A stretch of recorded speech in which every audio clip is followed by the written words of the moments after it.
असं असं पण नाही म्हणणार, त्यांना दम नाही निघणार, आळी असती मोठी, काही काहीच्या बिगार शेपटाच्या आहेत, काहीच्या शेपटाच्या आहेत, त्या टोकरीत येतं ते त्यांना सल्ला देण्यात आपण काय अर्थ नाही. मग त्यांचं पोट कसं चलन, त्यामुळं ही शक्य गोष्ट नाही आहे. परंतु ज्याचा त्याचा निर्णय म्हणला मी. शेवटी काय असतं बघा, किती कुणी काही म्हणलं तरी आता ऐकतच नसतात ना, ज्याला जे करायचं ते करणारच. परंतु माझा उद्देश गोरगरिबांच्या लेकरासाठी, मला राजकारणाशी नाही देणं घेणं.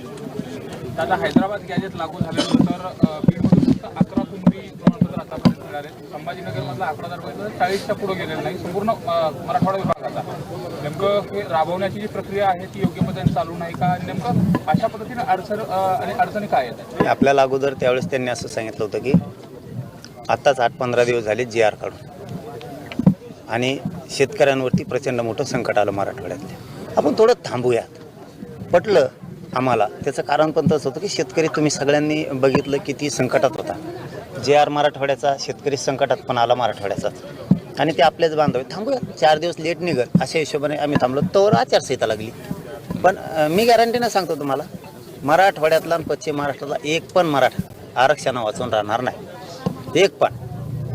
सोशल मीडियावरती एक ट्रेंड चालू आहे सध्या की परळीमधून तुम्ही निवडणूक लढवावी आणि मुंडेंना उत्तर द्यावं, असा ट्रेंड सध्या सुरू आहे. पंचायत समितीला परळीमध्ये निवडणूक तुम्ही लढवावी आणि मुंडेंना उत्तर द्यावं, असा ट्रेंड सध्या सोशल माध्यमात.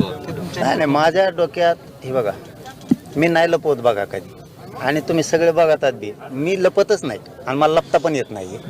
राजकारण हा मला नादच नाही, पण समाजाच्या जीवावर उठल्याच्या नंतर मी मात्र मग दम खातो. ज्याचं त्याचं मी मागं सांगितलं, तुम्ही तुमचं राजकारण करा, मोठे व्हा, पण मराठ्यांवरती अन्याय का करता, ही माझा उद्देश. तुम्ही अन्याय केला, मी नाही सोडणार. मग तुम्ही किती असो, किती तो जहागीरदार असो, कुणी असो, मी सोडणार नाही. मला याच्यात राजकारण पण नाही आणायचं आत्ताच्या प्रकार